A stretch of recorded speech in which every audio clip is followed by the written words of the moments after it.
Hey everyone, welcome back to the I'm Just a Journalist podcast. My name is Drew Berg. I am a journalism student at Minnesota State Moorhead and currently an intern at WDAY Television in Fargo, North Dakota. And this is kind of a podcast where I like to talk with professionals or other students about the current state of media. I think it's in a really interesting spot. There's a lot of interesting stuff going on. So please join me on this journey and kind of see where it takes us. So to start off this first episode, I have with me the chair of the School of Communication and Journalism at Minnesota State Moorhead, Denise Gorsline, and we will be talking about kind of how students consume their media, how kind of maybe people overall, but I think really kind of getting into the college student aspect. How are you doing, Denise? I'm good. It's a Monday, but it's coming to an end, so I'm good. Yeah, and like I kind of mentioned when we were setting this up, I think we wanted to talk about kind of where students get their news. I think it's really interesting. I personally, I'm a little bit a unique situation. Don't want to say unique, but an interesting one. I work at a news station. I get my stuff from our emails and whatever. But what have you noticed? Where do a lot of students kind of pick up what they see from the world? That is a great question. I think a lot of it is they follow some entertainment source that mentions the news kind of in passing. And that's where many students stop. They don't find out the other parts to the story. I think entertainment drives the news source for most of the students I interact with. Of course they're not watching the news. I don't watch the news very much anymore either because it's all old by the time I start watching it. I don't know if they go to the original source to check much, but they read something that says it was reported in the Wall Street Journal or the New York Times. I can't tell how much the average student, to be honest, is really interested in the news. Yeah, and is that something that you've kind of, I mean, obviously this world of social media is kind of a new thing that's still changing, still kind of people are adjusting to, but how long have you been involved in education? Well, I was a high school teacher and I've been here for over 20 years, so a lot. Yeah, and is that something you've noticed has changed? Has students, was it more like kind of newspaper, they stayed to watch the news to keep up, and is that something that you've really noticed? This probably for you would hark back to your grandparents perhaps, but I was talking to somebody the other day that watching the news, 5 o'clock or 6 o'clock, whatever time it was a family thing. We're going to either eat immediately after or before, and then we're going to at least listen to the news. I don't think there's a ritual like that anymore, partly because if you're aware at all, you've already heard it. And I think the news has, not all due to broadcast fault, but just the world in general, people have become very skeptical about any news source I can think of. I've had students ask me in class, for example, do you think Fox is a liberal news viewpoint? And it always throws me when they ask questions like that, but to your question, that's a good example. It's not something students believe very much. Yeah, and I mean, you mentioned that kind of, my family, the news, I mean, as long as there wasn't kind of something else going on, I'd like to say the 10 o'clock was typically the one where we would passively have it on. Yes, I guess. passively is a fair word. And I think that's really interesting because, like, do you think students, maybe there's a difference, maybe there's not, but do you think students are maybe more disconnected with the news now than you've seen before? Yes, and I think it's for a few reasons. I mean, let's face it, most of us, other than when you have to do an assignment, you probably pay more attention to your phone than a computer or certainly a television set. That would be, really ancient sounding. And because of that, whatever they're getting is filtered. Even if they're smart enough, and like you and I have talked about various newsletters or headlines you might subscribe to, probably some don't even do that. It would have to be really big for it to come across their phone. Yeah, and I think it's really interesting because, I mean, we've mentioned social media, you've mentioned kind of these entertainment um, areas that the viewpoints aren't necessarily, now that's a whole nother conversation about how news, like objectivity and stuff like that, but I'd like to believe, especially at the local or the more local level, stuff is fairly objective. They do a pretty good job of staying in the middle. Sure, your big time Fox Newses, your big time MSNBCs, they're they're fighting battles one way or another. So, but do you think that also, like, that has also had kind of consequences that now students, the news that they maybe are getting is because an algorithm said, hey, you might like this? That's a great point. I mean, I know I get certain stories because of that. It's not very hard now to think about, oh, I was last looking up X, Y, or Z, and now look what's showing up. So I do think they're like that. And I think, so I am having trouble knowing this, but many students just believe what their parents tell them. Now, this is not a criticism of parents, but you might have your own views, and that's part of the deal with college is you form those views. I just think initially most people don't stray very far from what their parents said. And sometimes when I would teach class, I'd worry about if I said something that sounded liberal, what that ended up sounding like to their parents. Because, you know, that's the stereotype of college information, certainly of professors, but I guess I don't believe many students seek out the news. If it slaps them in the face, you know, if some big event occurred, they're going to pay attention to it. But if we were to ask students, do you know the government, federal government is shut down? Do you think most would know? I don't know. Not if it doesn't affect them immediately. Maybe if their grandpa's Social Security check didn't come or whatever it could be, but I don't know if they'd know that. Yeah, and I think that's a really good point there because I'm more involved in the news now than I ever have been. I've always tried, I guess, again, someone going into the journalism world, that kind of makes sense that I'm bound to be more in depth with that kind of stuff. But I do think that's a really interesting point is that a lot of students, I mean, I have friends who, half my friends are journalists themselves. I talk to them about this kind of stuff. But I have the other half where I'll see them talk about certain things or just like, yeah, not necessarily know what's going on. I mean, the government, as you mentioned, interesting place right now. Who really knows what that means? Like, I'm willing to bet I probably know the names of more senators and representatives than the average student probably does. Sure, again, I work in news. A little bit of an unfair advantage there, but at the same time, I feel like some people couldn't even tell you who the governor of North Dakota is. That's really sad. And it's like, sure, we're not in North Dakota, but it's right across the river. It's right over there.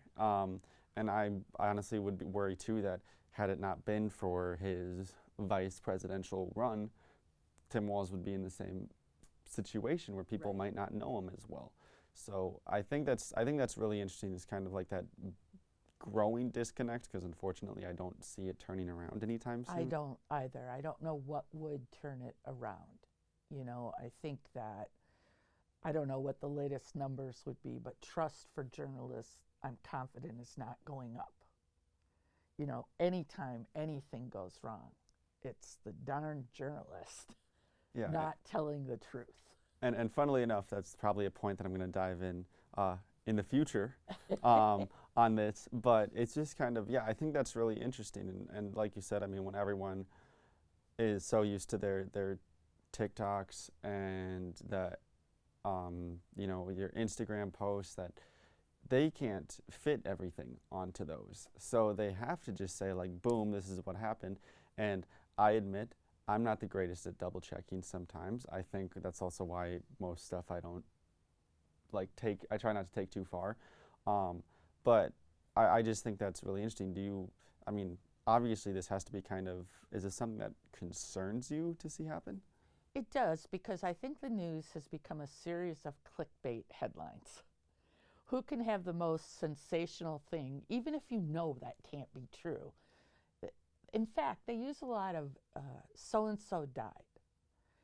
to get you to click. And I'm thinking, I know that person didn't die. I would have read it somewhere else. And then you click it and it's something else entirely different. So it worries me that I don't think we all have to go through, I'm going to check 3 sources on everything.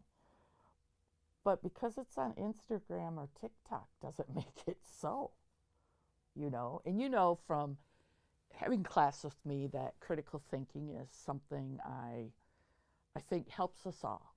I hope that college students are good critical thinkers when they graduate. And I know that's just a buzzword, but to me, it means, are you evaluating? Like if it's too good to be true, it probably isn't true.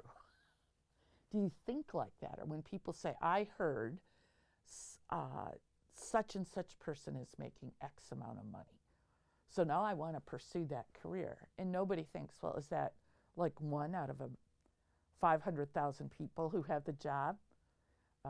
And I think we did this in your class. We talked about this in your class. Everybody can find an exception of somebody who got a great job without a college degree. But I hope people are trying to find out if that's the rule or the exception, because statistically we know it's the exception.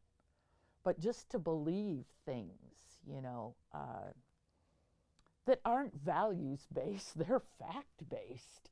So you could verify what's true or not. That does concern me. And I'm also a big believer in, you know, I had a debate coach in high school said, always attack ideas, not people. And I'm a big believer in that. There's nothing wrong with healthy debate over ideas. But I worry we're having people who say, oh, my mind's made up. Don't confuse me with the facts. Because they don't look at any facts. And that's tough. But I just kind of going off that point there, another, call it a buzzword, or not, that I think happens with a lot of people who are having these discussions about kind of people consuming their news. Obviously, we're talking from very like student-based kind of younger group here, but it's also a concern. The word's media literacy. Just knowing that, like, yeah, being able to know like what's true, what's not, and obviously we aren't all the journalists ourselves. We don't necessarily know all the facts, No. and we don't need to. That's what journalists are there for. But I personally think it's really interesting to know that, like, yeah, people aren't like, especially when you see how kind of partisan, especially a lot of like political stuff has gotten nowadays, that, yeah, the people, more conservatives you could say, they'll see Fox News and it's like, boom, Fox News, that's it. They'll believe anything that they put on there, and that is that. And again, you'll see it from MSNBC, yeah, to be exactly. fair. Yeah, I'm not just trying to rag on Fox News. Yeah, I was getting there. Yeah. I was getting there. Don't worry. And yeah, but there, and that's the complete other side, where I'll see stuff from both of them that's just like, no. Or like, that's a really fancy way to write it, essentially. And I've been able to find some tools, some news apps. There's one in particular that I really like that will say a news story with a little blurb on it, and it'll be like, here's articles from places that have, like, here's news articles about places that have written about it. And it does a pretty good job of being like, okay, this one's like kind of left-leaning, this one's like pretty center, and this one's right-leaning. It's not perfect, but it can be really interesting to see. One of the things it does is like literal headlines. Like it'll I think it's like called split headlines or something like that. And it'll be like how a left-leaning site wrote the headline, how like kind of center-leaning site wrote the headline, and how a right-leaning. And you could see the craziest differences where they sound like 2 different stories or 3 different stories sometimes, based purely off of that. And I think that goes back a lot to that kind of clickbaity thing, especially with kind of the way politics is right now. I think that's really interesting to see, like, how some of the news media companies are playing into that almost. And I'm not here, I respect journalism, that's what I'm going into, but I'm still smart enough to know that, like, there are unfortunately people who are using that to their advantage. Yeah, unfortunately, you know, it's a way to get ratings, I guess, or clicks or hits or whatever measurement tool you use. But I think I don't want to be overly dramatic, but I think it's not a good sign if we don't verify it, really important things. You know, we don't have to verify every piece of news. If it generally makes sense, if it rings true to your experience, okay, it's not a big deal. But if somebody says, hey, have you heard this thing's going to happen that affects college students? We're not going to have any more financial aid. I sure would hope students would read those kind of things and get the facts versus the rumors, because that would be devastating. Yeah, and I think that honestly, again, plays back to this whole thing that we've had, that like making sure people do that. I know that's something you encourage in your classes, is really like obviously here in our kind of School of Communication Journalism, that's really a big emphasis, is looking into that, because we're the ones at the center of the beast, you could call it. But I just, yeah, I think that's really interesting to go with, is that, I mean, you mentioned students aren't as great at doing that right now, and there's no lie that if you look at it from a pure convenience factor, I get it. It's hard, because like it goes also with that, I think, media distrust that you kind of mentioned before, that people are like, okay, I want to look into it, but like, who should I look into? Because like, who's really this? Because especially on the big scale for, you know, those Washington, D.C. stories, let's say, all media generally leans one of the ways. Right, like, it's not objective. And I think that's the important thing to look into. So just to kind of like bring this kind of in a bow, why do you feel it's so important that you, as someone in your position, do really just kind of harp these points to students? Well, it's not going to get easier. I know as college students you think you're so busy, and you are. But wait till you're working 40 hours and maybe you have a family, or you've got parental obligations, or whatever it might be. It's not going to get easier, especially if you don't see the value of it. There just aren't a lot of things you should take at face value without thinking, does that really make sense? I had a good example in mind, but I can't think of it. I've read something, thought, really? That can't be true. And usually if you think it can't be true, it probably isn't. But I shouldn't be the one that tells you that. It should be you realizing that. I mean, I think, not to be too overstating of things, but that's kind of the deal with college. It's not just that you learn things you can memorize and test well on. It's that you're a responsible journalist. You know, that's very different than just saying, I'm going to be a journalist and get how many ever hits I can. But you have a responsibility because you're going to be the guy that people trust. And I think that's our obligation, to teach you and reinforce that with you. And then for everybody else who will not be journalists, just use your facts.